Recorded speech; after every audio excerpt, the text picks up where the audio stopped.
Agniveer tradesman 10वीं पास और 8वीं पास।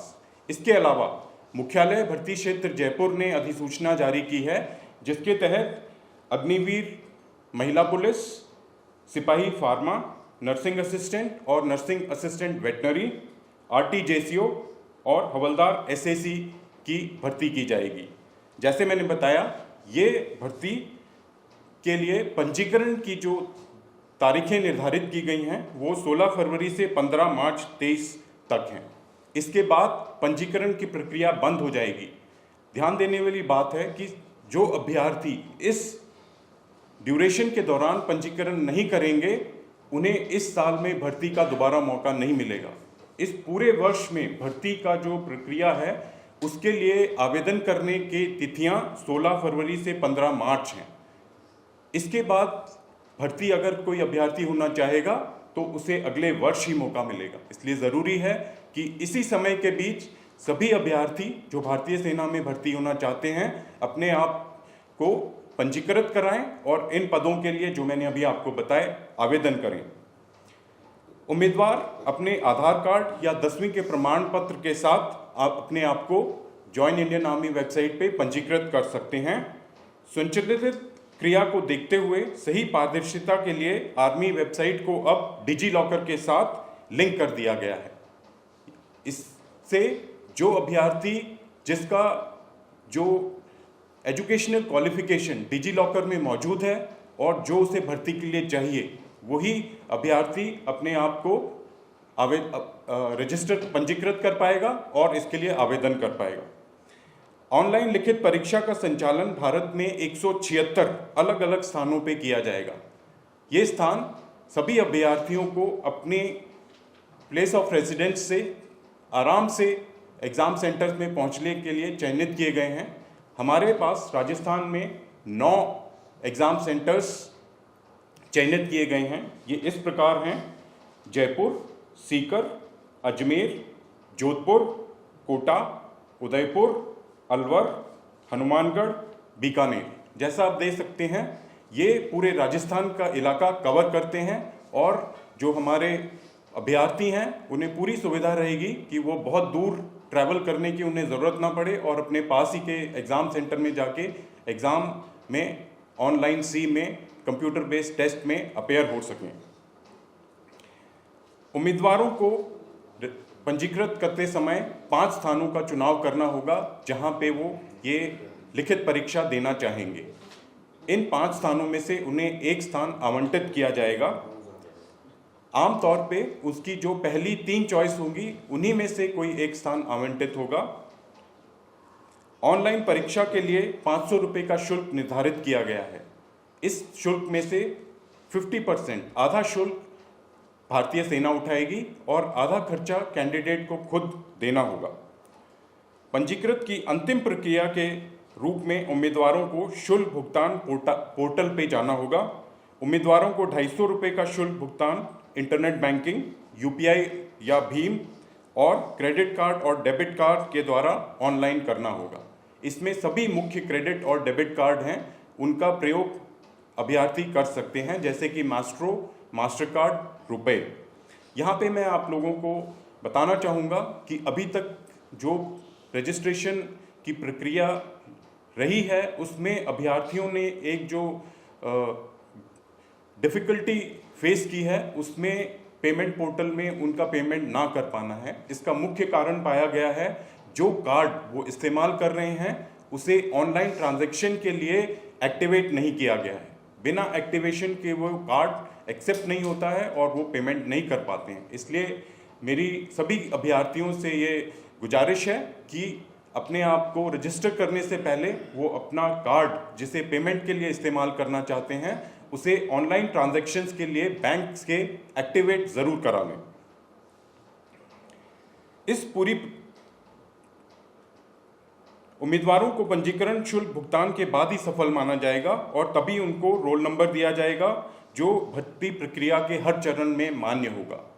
तो उम्मीदवारों को ये जानने के लिए कि उनका पंजीकरण सही रूप से समाप्त हो गया है और अब वो उनका आवेदन प्रक्रिया समाप्त हो गई है, 2 चीज़ें उनको ध्यान रखनी होंगी।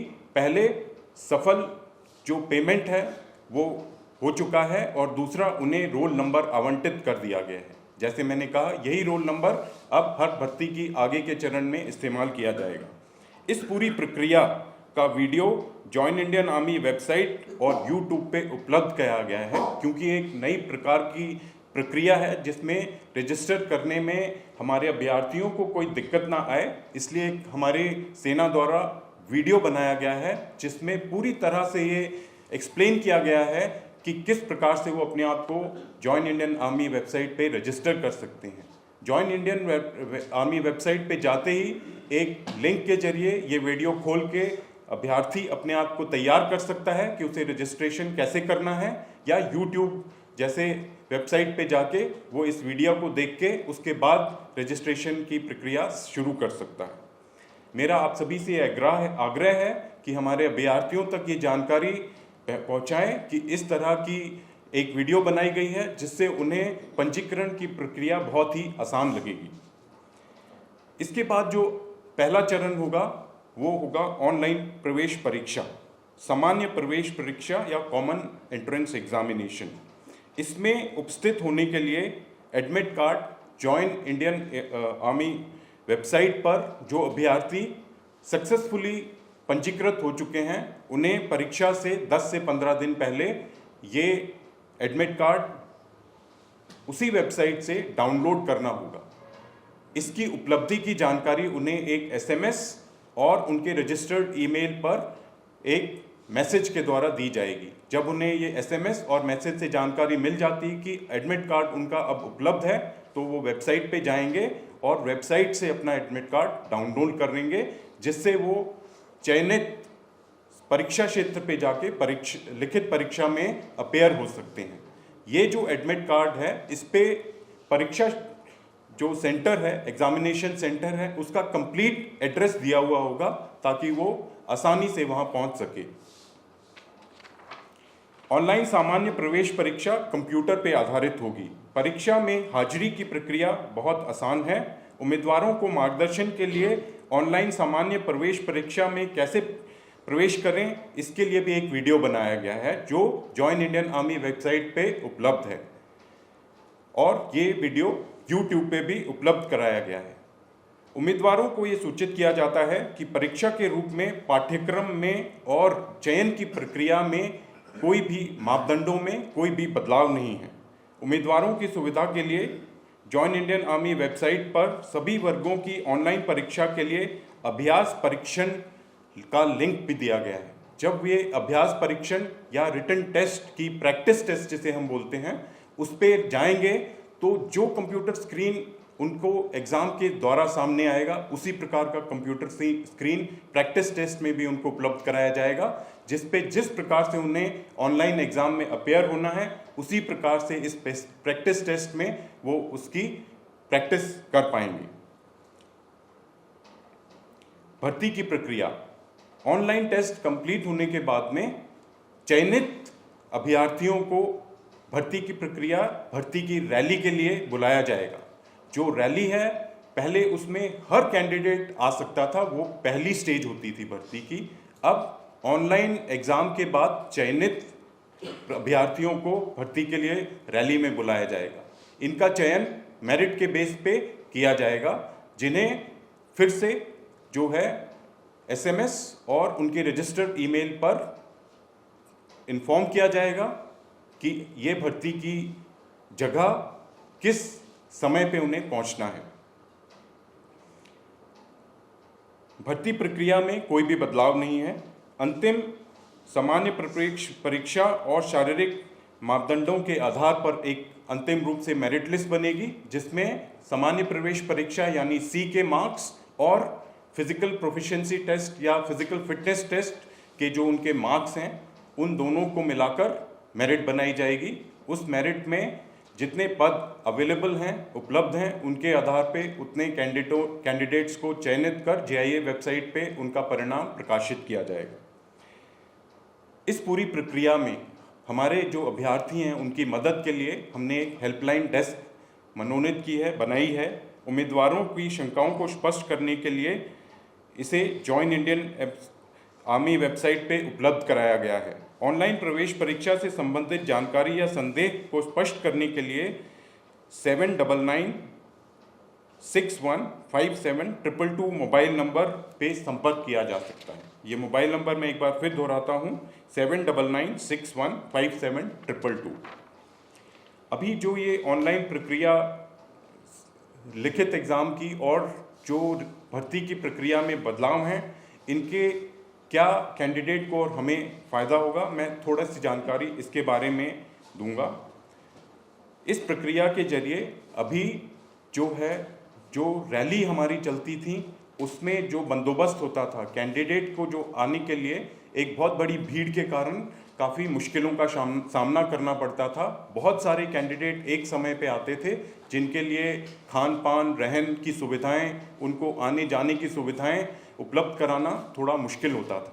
अब चयनित जो अभ्यर्थी हैं वही रैली में आएंगे, इसलिए रैली का बंदोबस्त, उसका एडमिनिस्ट्रेशन, उसके इंतज़ामात बहुत ही आसान हो जाएंगे, बहुत अच्छे हो जाएंगे, जिससे कैंडिडेट्स को सुविधा मिलेगी। हर कैंडिडेट को लिखित एग्ज़ाम में अपेयर होने की सुविधा मिलेगी। पहले चयनित खिलाड़ी ही, अभ्यर्थी ही लिखित परीक्षा तक पहुंच पाते थे। अब हर अभ्यर्थी जो है लिखित परीक्षा में भाग ले सकेगा। इसके अलावा इस प्रक्रिया के जरिए हम पहले हम फिजिकल फिटनेस में सिलेक्शन करते थे, फिर जो है रिटन स्टेज पे पहुंचते थे। अब जो है हमने इंटेलेक्चुअल कंटेंट और फिटनेस कंटेंट के बीच एक सामंजस्य, एक बैलेंस उपलब्ध किया है इस प्रक्रिया के जरिए।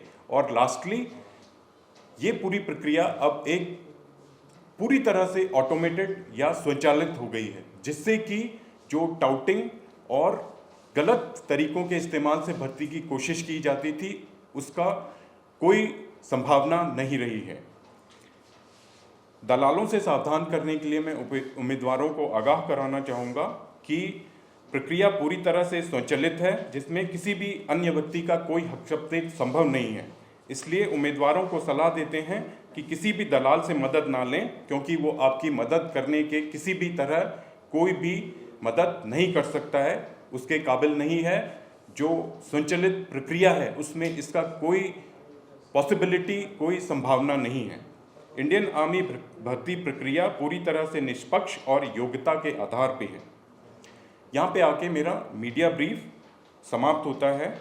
अब मैं आपसे जो हम आपसे अपेक्षा करते हैं उनके बारे में थोड़ा बताना चाहूँगा कि हम आपसे आज ये इंटरेक्शन कर रहे हैं, इसका पर्पज़ है जो ऑनलाइन प्रक्रिया ऑलरेडी शुरू हो चुकी है। रजिस्ट्रेशन विंडो जो है 16 फरवरी से 15 मार्च की, इसमें 10 दिन गुजर चुके हैं।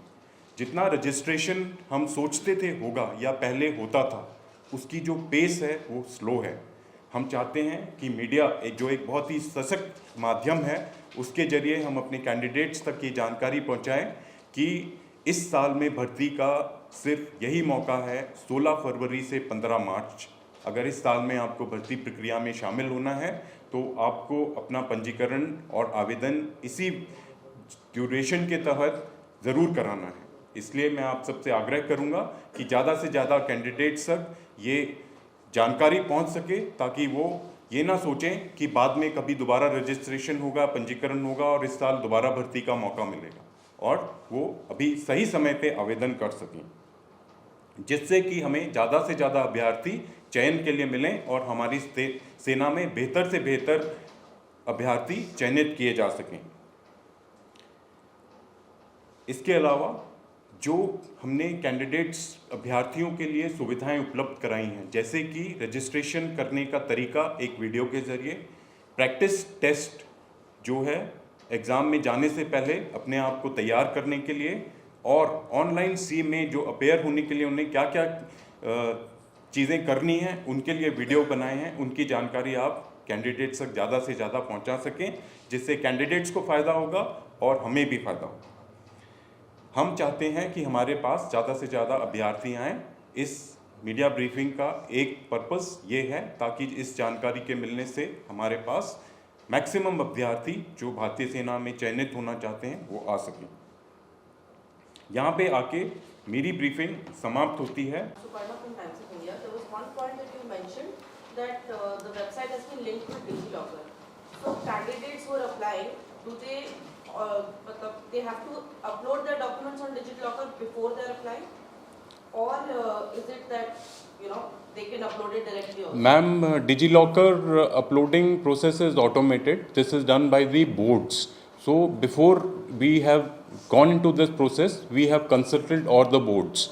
For example, all the boards and open schools which are recognized for the educational qualification of the candidates in Rajasthan, these have been linked to the DigiLocker and complete data has been uploaded. The boards have given us this confirmation, and that is why we have gone to the DigiLocker, wherein complete documents which are required to be there in DigiLocker have been already uploaded, and then only this automation has been taken up. What I'm trying to ask is if somebody, maybe somebody's documents is already uploaded, but they don't access DigiLocker, so they can directly upload the documents too. Ma'am, the link between the Join Indian Army's website and DigiLocker is automated. The candidate just has to fill in his detail, and it will be an automated process wherein his details will be verified. For example, if he has done 12th for a particular board, when he fills up his roll number, this automated process will take this roll number and verify his educational qualification from the DigiLocker, which has been linked to the educational board from where he has taken the certificate, which is having the same roll number which the candidate is filling. And the documents will be directly filled. Yes. Women के लिए आपने पिछली बार जी please introduce yourself. मेरा नाम देवेंद्र सिंह है, मैं Bharat express में हूँ। महिलाओं के लिए जो शुरुआत की गई थी उसमें अग्निवीर में किस तरह की चीज़ें आपने इस बार नई भर्ती में उसमें भी क्या कुछ है या अभी जो मौजूदा? महिलाओं के लिए अलग से कोई बदलाव नहीं है। जो पिछले सालों में हमने महिलाओं की भर्ती के लिए जो प्रक्रिया और जितनी पोस्ट उनको हमने देनी शुरू की थी उसमें कोई बदलाव नहीं है। सिर्फ भर्ती की जो प्रक्रिया का तरीका है जो अभी हमने आपको एक्सप्लेन किया उसमें बदलाव है। जी Dipendra Singh, news hour. There was a point Aadhaar card, so biometric system है ऑलरेडी। कैंडिडेट जाहिर सी बात है कि अभी सब बना रहे हैं। In case if is not having Aadhaar card, so biometric will do all the things. It is not that Aadhaar card is compulsory or not? Aadhaar card is mandatory. Mandatory. हाँ जी, it has been introduced long time back. Now, if I am not wrong, government has already mandated that Aadhaar card has to be there with each citizen. And if a candidate is 17 and a half years old, he has already appeared in 10th, because now the minimum qualification is either 8th or 10th. When he registered, even 8th जो शिक्षा board है राजस्थान का, उसके द्वारा 8th का certificate दिया जाता है। तो जब वहाँ जाते हैं वहाँ आधार मैंडेटरी है, तो ऑटोमेटिक हो गया है ये कि जब हमारे पास आएगा वो आधार बन चुका होगा उसका, क्योंकि उसके बिना वो शैक्षिक जो मापदंड निर्धारित किए गए हैं वो उसके पास नहीं होंगे। तो आधार इज मैंडेटरी एंड ये डिफ़ॉल्ट प्रोसेस है, क्योंकि एजुकेशन क्वालिफिकेशन हासिल करने के लिए आधार उस प्रक्रिया में ऑलरेडी शामिल है। Myself Namita from Sandesh Bhatar. The age criteria would be 17 and a half year to 21 years. Is there any chances to implement this age criteria, because the age criteria would be only 3.5 years? So is there any chance? Ma'am, one of the main sorry, have you completed? No, just. So one of the main highlights of Agniveer scheme was to make the Indian Army more youthful. And second related point is, as you all know, this Agniveer initially is recruiting candidates for only 4 years. Thereafter, they will be released if they are not selected, as 25% will be selected as on date as per the existing norms. So balance 75%, if we increase the age criteria, they are going back into the mainstream with a higher age, where it is difficult for them to continue their education and find employment. So considering all the factors like youthful profile of Indian Army and the candidates having adequate opportunities to go back into the mainstream and pursue their educational and employment goals, this age has been fixed. Jitendra all sir Jitendra Dwivedi from all India radio. मेरा सवाल ये था कि last year कितनी सारी आपके different categories में कितने रिक्रूटमेंट हुए, कितने लोगों का रिक्रूटमेंट हुआ है और इस पर कितनी वैकेंसीज हैं आपके पास टोटल, राजस्थान की बात करें? ये इन्फॉर्मेशन जो है मैं आपको दे नहीं सकता हूँ, क्योंकि इसकी जो अवेलेबिलिटी ऑफ वैकेंसीज़ है ये हम बता नहीं सकते हैं।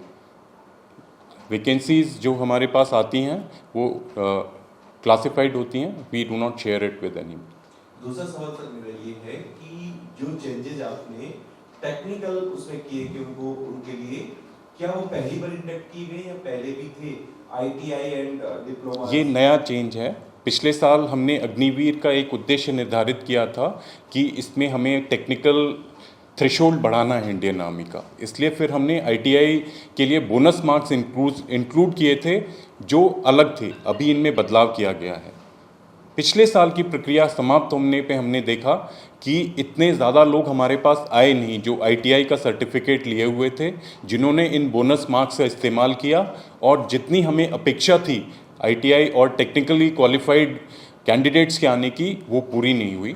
इसलिए हमने फिर से बदलाव किए ताकि हम ज़्यादा ITI और टेक्निकली क्वालिफाइड कैंडिडेट्स को बुला सकें। इसलिए उन्हें कुछ और सुविधा दी गई हैं, कुछ और मार्क्स दिए गए हैं, बोनस मार्क्स बढ़ाए गए हैं। उनके लिए एजुकेशनल क्वालिफिकेशन पहले सिर्फ 12th थी, उससे नीचे 10वीं पास जो है भर्ती के लिए टेक्निकल में नहीं आ सकता था। इस साल ये बदलाव है, अब 10वीं पास करने के बाद भी वो टेक्निकल एंट्री में अप्लाई कर सकता है, प्रोवाइडेड उसके पास ITI की क्वालिफिकेशन हो, जैसा दिखाया गया था। सर कैलेंडर ईयर में पिछले साल कितनी बार अप्लाई करने के लिए सुविधा थी? इस बार जैसे आपने कहा कि एक बार यदि आप रजिस्टर नहीं करते हैं हाँ तो जी, पूरे साल के लिए आपको मौका नहीं मिलेगा। हाँ जी। तो ये जो है ये ऐसा इसलिए हुआ है क्योंकि ऑनलाइन सीट शुरू कर दी गई है। पिछली वाली पहली जो स्टेज थी वो रैली होती थी।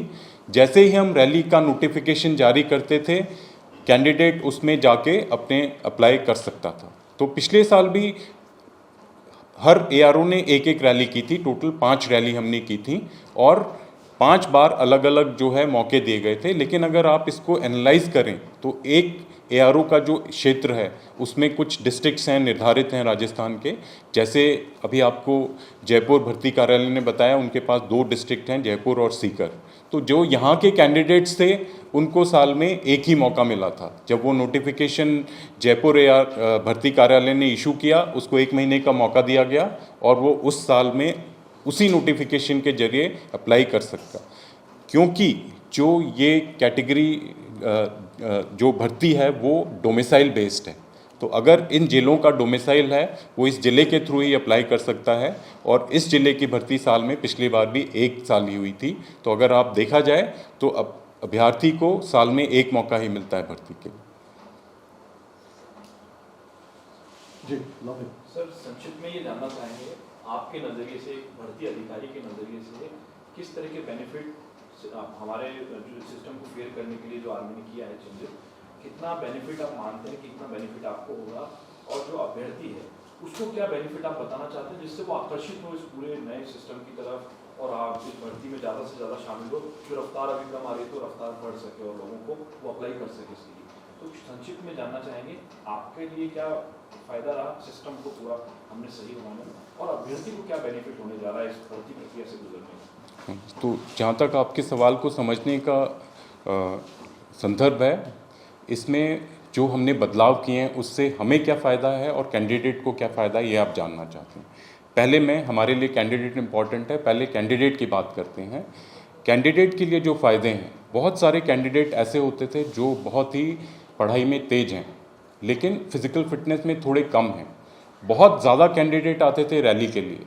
अब जब चयन प्रक्रिया में वो लोग, उनको बहुत टफ कंपटीशन झेलना पड़ता था और वो फिज़िकल टेस्ट में रह जाते थे। तो हालांकि वो फिज़िकली मैं मानता हूँ एक एवरेज स्टैंडर्ड के थे और एक्सेप्शनली इंटेलिजेंट थे, लेकिन वो शामिल नहीं हो पाए भर्ती में। अब क्या है, एक बैलेंस मेंटेन हो गया है। जो भी कैंडिडेट जाता है हर एक को सी की सुविधा मिल गई है, पहला फ़ायदा। दूसरा फ़ायदा, रैली में जैसे एग्जांपल दूं, अगर पिछले साल जयपुर की रैली में या झुंझुनू की रैली में करीब जो है 40,000 से ऊपर कैंडिडेट आए। तो हर दिन जो है 3 से 4,000 कैंडिडेट्स को हम बुलाते थे। कैंडिडेट के लिए भी और हमारे लिए भी ये एक एडमिनिस्ट्रेटिव चैलेंज होता था। वो रात को जल्दी आके कैंडिडेट वहाँ रहता था। इतने सारे कैंडिडेट को जिला प्रशासन को जो है वो खाना पीना रहना बाथरूम हर सुविधा उपलब्ध करानी पड़ती थी। तो कैंडिडेट अब जो हैं इस संख्या से काफ़ी कम संख्या में आएंगे। हमारा अंदाज़ा है कि 1000 से 1200 कैंडिडेट मैक्सिमम एक दिन में आएंगे, जो उसका 1/3 हो गया है। तो सारी सुविधाएं कैंडिडेट के लिए आसान हैं।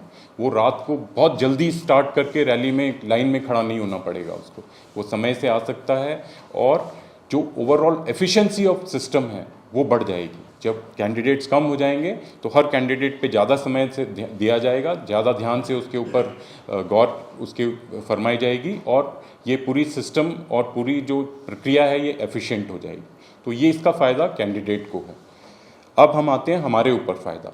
जैसे मैंने पहले भी बताया कि सी पहले होने से जो इंटेलिजेंट लोग हैं, जैसे मैंने बताया था, अब हम automation modernisation of army higher technical threshold की तरफ बढ़ रहे हैं, तो हमें इंटेलेक्ट कंटेंट को थोड़ी सी तवज्जो देने की ज़रूरत थी। इसलिए पहले हम सबका इंटेलेक्ट कंटेंट जो है उसके बेसिस पे चयन कर रहे हैं। तो हमारा जो चयन है अब वो बैलेंस हो गया है इंटेलेक्चुअल कंटेंट की तरफ। ये हमारा पहला फ़ायदा है।